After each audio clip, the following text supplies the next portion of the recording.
आपने अक्सर ख़बरों में सुना होगा कि कुछ लोगों ने जो है वो किसी प्रॉपर्टी में इन्वेस्टमेंट की या कहीं कोई प्रॉपर्टी उन्होंने ख़रीदी और आगे चल के जो है वो प्रॉपर्टी जो है वो डिमोलिश कर दी गई एसबीसीए और एमडीए या केडीए जो डेवलपमेंट अथॉरिटी की तरफ जानिब से। वो प्रॉपर्टी या वो बिल्डिंग है या वो अपार्टमेंट जो है वो उन्होंने पूरे की पूरी जो है वो डिमोलिश कर दिया। तो उसके पीछे वजह क्या होती है और लोगों को ये नुकसान क्यों उठाना पड़ता है? उसकी वजह ये होती है कि अब वो लोग जो हैं या जो बिल्डर्स हैं वो जो हैं वो एसबीसीए की गाइडलाइंस को फॉलो करते हुए उस चीज़ की ताबीर नहीं करते हैं। और जो ख़रीद रहे हैं प्रॉपर्टी जाके, वो चाहे वो एक सोलो प्रॉपर्टी ख़रीद रहे हों या फिर वो किसी रिहायशी प्रोजेक्ट के अंदर जाके वो कोई प्रॉपर्टी में इन्वेस्टमेंट कर रहे हों, वो भी इस बातों का ख्याल नहीं रखते कि एसबीसीए की कौन कौन सी गाइडलाइंस है जिनको फॉलो करते हुए उनको प्रॉपर्टी को ख़रीदना चाहिए, ताकि आगे चल के कोई फ्यूचर में कोई प्रॉब्लम्स वगैरह को फेस ना करने पड़ें।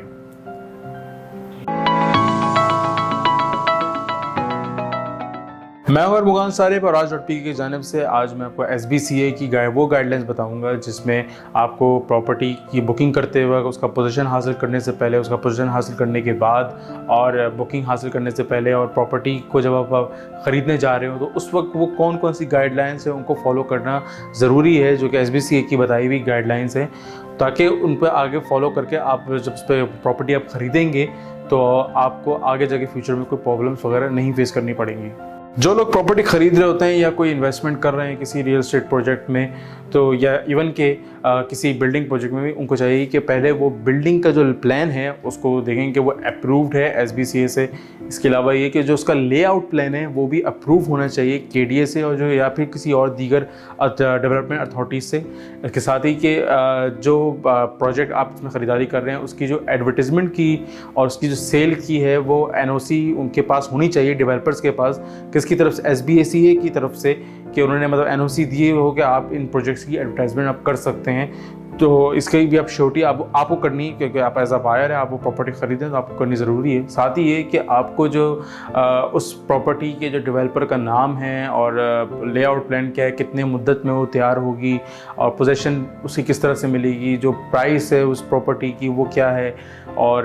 जो उसका जो कुल रकबा है यानी जो उसकी पूरी बाउंड्रीज़ हैं वो कितनी बड़ी हैं, कितना आता है, कितना रकबा उन्होंने लिया हुआ है, इन सब की जो है मुकम्मल डिटेल जो है वो आपके साथ शेयर की हुई होनी चाहिए। और ये इस चीज़ की वेरिफिकेशन आप ऐसे कर सकते हैं कि एसबीसीए की जो वेबसाइट है उस पर जो पब्लिक नोटिस होता है उस पर भी आप जाके देख सकते हैं। प्लस ये कि उनके आप जो न्यूज़पेपर्स में भी जो एसबीसीए की जो पब्लिक नोटिस जारी होते हैं उनमें भी इन चीज़ों की काफ़ी आपको डिटेल्स मिल जाएंगी। तो ये चीज़ की आपको वेरिफिकेशन करनी ज़रूरी है। इसके बाद जब अपनी प्रॉपर्टी की आप बुकिंग करते हैं तो उस वक्त आपको जो है वो किन गाइडलाइंस को ख्याल रखना चाहिए एसबीसीए की। तो उसमें यह है कि जो आप एग्रीमेंट बनता है डेवलपर और घर के ख़रीदार या प्रॉपर्टी के ख़रीदार के बीच, वो जो एग्रीमेंट है वो उस बात की आप श्योरिटी करें कि वो एसबीसीए सेक्शन 12(4) के तहत जो मॉडल एग्रीमेंट है उसके तर्ज का बना हुआ हो, मतलब उसी के फॉलो करते हुए बनाया गया हो। और साथ साथ वो जो एग्रीमेंट है वो अटेस्टेड हो एसोसिएशन ऑफ बिल्डर्स और डेवलपर्स से, यानी ABAD के तहत वो उनकी तरफ से भी अटेस्टेशन उसमें होनी ज़रूरी है। इसके अलावा आप ये चीज़ की भी ज़रूर श्योरिटी करें कि जिस प्रॉपर्टी में आप इन्वेस्ट कर रहे हैं, जो प्रॉपर्टी आप ख़रीद रहे हैं, तो उस डेवलपर ने जो है वो जो एग्रीमेंट आपका बना हुआ है या जो प्रॉपर्टी के जो रिहायशी प्रोजेक्ट है उसको उसने अप्रूवल लिया हुआ हो ABAD से, यानी कि एसोसिएशन ऑफ बिल्डर्स और डेवलपर्स से। जब आप प्रॉपर्टी की बुकिंग कर लेते हैं तो उसके बाद आपको चाहिए कि आप जो इंस्टॉलमेंट आप पे कर रहे हैं इस बात की ज़रूर श्योरिटी करें कि वो एसबीसीए के एनओसी के मुताबिक जो डेवलपर आपको ऑफ़र कर रहा है इंस्टॉलमेंट ऑफ़र, उसी पे ही आप पे करें। अगर अचानक से वो उसमें कोई चेंजेस आ जाती हैं या डेवलपर्स कहता है कि इंस्टॉलमेंट की जो वे हैं वो चेंज हो गए हैं या उसमें और तब्दीलियाँ वगैरह करते हैं, तो उस वक्त आपको चाहिए कि उस इंस्टॉलमेंट को रोक दें और उसकी श्योरिटी करें। अगर नहीं हो रही तो आप एसबीसीए से भी आप कांटेक्ट कर सकते हैं। इसके साथ ये भी आपको देखने की ज़रूरत है कि जो आपने प्रॉपर्टी अपने इंस्टॉलमेंट स्टार्ट कर दी है, आपने पेमेंट किए जा रहे हैं मंथली या एनुअल बेसिस पे, या जो भी आपने इंस्टॉलमेंट प्लान आपने चॉइस किया हुआ है, तो उसमें साथ साथ आप ये भी जाके देखेंगे जो मतलब साइट पे ज़रूर जाएँ जहाँ पे प्रॉपर्टी वो बन रही है, वो रिहायशी प्रोजेक्ट बन रहा है, वहाँ पे जाके ज़रूर देखेंगे कि वहाँ पे किस तरह काम हो रहा है और वो दिए गए मुद्दत के हिसाब से वो काम वैसा कर रहे हैं या नहीं कर रहे हैं। अगर कोई आपको कोई प्रॉब्लम नज़र आती है या कोई डिले नज़र आता है या उसमें जो है वो जिस तर्ज का बनाने का उन्होंने कहा था लेकिन उसमें कोई चेंजेस नज़र आ रही हैं, तो आप जो हैं वो एसबीसीए की जो डिज़ाइन सेक्शन है उससे भी आप कॉन्टैक्ट कर सकते हैं। जो आप इंस्टॉलमेंट की अदायगी करते हैं या जो दूसरी आप पेमेंट्स करते हैं, उसमें आप ये प्रेफर करें कि बजाय कैश देने के आपको चाहिए कि आप जो है वो पे ऑर्डर्स दें या फिर क्रॉस चेक दें, ताकि जो है वो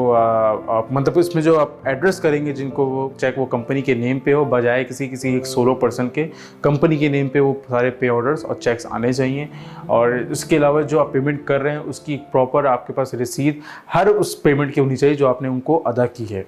इसके साथ ही अगर कोई मैनेजमेंट में तब्दीली आती है, जो वहाँ पे काम कर रही है और तब्दीली आती है, किसी किस्म का स्टाफ चेंज होता है, तो फ़ौरन से आपको चाहिए कि आप SBCA को ज़रूर कांटेक्ट करें और उनको इस सूरत हाल से आगाह करें। उसके बाद प्रॉपर्टी या आपकी रिहायशी प्रोजेक्ट का जो पोजीशन है उसको हासिल करने से पहले आपको कुछ चीज़ों पे मेक श्योर कर लेना चाहिए कि आप जो प्रॉपर्टी आप ख़रीद रहे हैं उस पर एक दफ़ा ज़रूर जाके विज़िट करें, मतलब पोजीशन लेने से पहले तो ज़रूर करें, ताकि आपको अंदाज़ा हो सके कि आपने जो चीज़ें आपको पहले बताई गई थी बिल्डर की जानिब से कि इसमें ये चीज़ें अवेलेबल होंगी, इस तर्ज का बना हुआ होगा और हर चीज़ जो है वो इस ऑर्डर में होगी, तो उन चीज़ों की जाके ज़रा आप इंस्पेक्शन करें और देखें कि वो चीज़ें वाकई में उन जगह पे हैं और जिस तरह बताई गई थी उसी तरह से उसको शेप आउट दिया गया है। तो ये चीज़ों की ज़रूर श्योरिटी करें। साथ ही ये कि जो बिल्डर के पास जो है वो कंप्लीशन प्लान जो उस प्रोजेक्ट का या उस प्रॉपर्टी का होता है उसको देखें कि वो अप्रूव्ड हुआ है SBCA से। साथ ही कि डेवलपर्स के पास जो है वो, यानी बिल्डर या डेवलपर के पास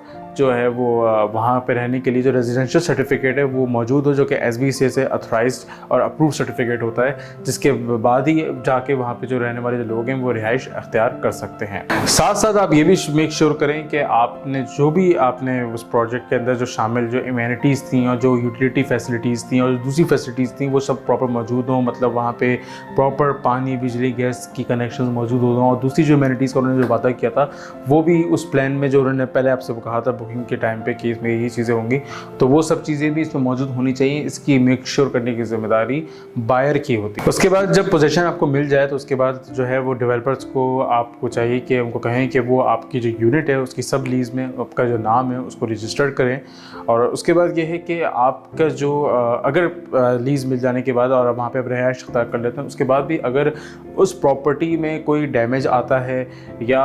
कोई स्ट्रक्चरल कोई प्रॉब्लम आती है उसमें, तो वो जो रिपेयर और उसकी मेंटेनेंस का ख्याल रखने की जो जिम्मेदारी है वो 1 साल के अंदर तक जो है वो बिल्डर्स को करके दे सकते हैं। अगर इसके बाद जो भी जिम्मेदारी होंगी वो जो वहाँ पे रहने वाले रिहायशी हैं वो उनकी होगी, लेकिन 1 साल तक प्रॉपर उसकी जो मेंटेनेंस है या कोई भी कंप्लेंट, किसी भी किस्म की स्ट्रक्चरल डैमेज आ जाता है या कोई क्रैक्स आ जाते हैं या कुछ और चीज़ें हो जाती है, उन सब की जिम्मेदारी जो होती है वो बिल्डर्स और डेवलपर्स की होती है। तो ये थी कुछ SBCA की प्रॉपर कुछ गाइडलाइंस जिसको फॉलो करके आप आगे जाके जो भी आपको प्रॉपर्टी ख़रीदनी है वो इनको आप फॉलो करें, ताकि आगे जाके आपको किसी किस्म की भी कोई प्रॉब्लम या परेशानी का सामना करना ना पड़े। अगर आप हमारे SBCA के गाइडलाइंस को मज़ीद तफसील से जानना चाहते हैं या आप प्रॉपर्टी से दीगर जो भी कोई मसाइल हैं उनमें आपकी कोई भी कंसर्न्स हैं, तो आप हमारे दिए गए नंबरों पर ज़रूर रब्ता करें। उन पर हमारे नुमाइंदे इस बारे में तफसीलात और सलूशन जो हैं वो जान सकते हैं। इसके अलावा हमारे चैनल को ज़रूर सब्सक्राइब करें, साथ में बेल आइकन प्रेस करें, और अगर ये वीडियो पसंद आई तो उसको भी ज़रूर लाइक करें, और हमारे जो सोशल मीडिया पेजेस हैं उनको ज़रूर फॉलो करें। Taraj.pk, जहाँ ज़मीन वहाँ हम।